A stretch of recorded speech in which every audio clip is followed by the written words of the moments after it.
What's going on, you guys? I'm gonna be showing you this 2005 Chevy Impala today. Having issues. It's been hard to start. I've had to use ether. That's not good, and it's throwing a code. So here's the code I'm working with: P0335 crankshaft position sensor A circuit malfunction. So after doing some research, I learned that these 3.4s. This configuration was used from 2000 to 2005 in your Impalas and your Monte Carlos. So if you're having an issue starting up, you got check engine light on, and it's throwing that code that I just showed you guys, this is most likely your problem. But to attempt it, you got to do a little bit of work.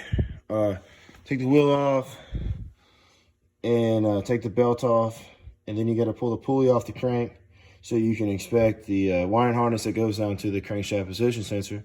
Because what it'll do, you have a signal wire, a ground, and we got 5-volt reference. And it pretty much shows your ECM, how fast your crank's turning.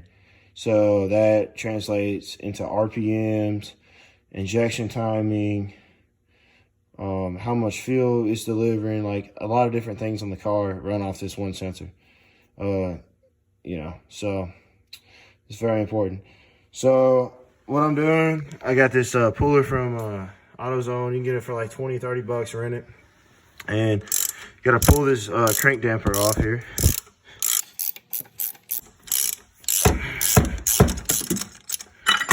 All right, should just come off there. All right, so you see the problem we have here? I don't even see the sensor, okay? And I see wires loose.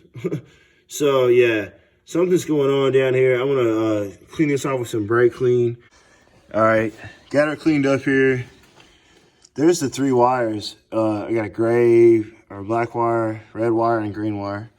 That's supposed to go into your crankshaft position sensor, which is mounted by those 2 bolts right there. But it's broken off and it's missing. It's MIA. And it's supposed to read off of these teeth. It's supposed to kind of look like that part all the way around, but it got ate up. So unfortunately, I'm gonna have to buy a new damper, or crank pulley, that whole piece right there. And then I'm gonna have to see my options if I can just get away with getting a new crank sensor. But I'm gonna have the connector that goes to it from the wiring harness and splice that in. So that's the 3 things I have to get tomorrow to get this car back up and running. So be back with you guys tomorrow. It took about a week, but I got the parts in to fix the car. New balancer, new crankshaft position sensor. It's plug and play with the new sensor. And once you get that back on there, you just bolt it up. You got 2 8mm that hold it on. And you got a little bracket that holds the wire in place. It's a 10mm. And then your crank bolt is a 19mm.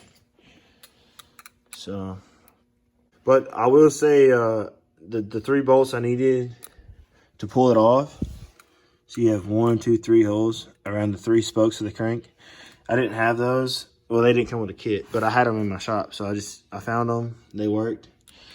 And then to press it back on, I needed a thread size the same size as the crank bolt. But the crank bolt wasn't long enough. Barely long enough, but I wasn't going to like rip a thread off of my crank. So I found out it was an M12 by 1.50. Went to a couple hardware stores, finally found a place that had them. So this is pretty much like my crank bolt, but just longer. And then I put that fat ass washer on there and just starts tightening it. And I pressed the pulley back down on the crank as far as it would go. And that's how you're supposed to do it. So put the belt back on.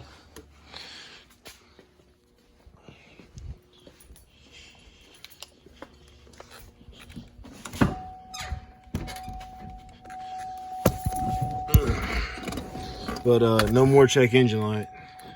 She fires right up now too.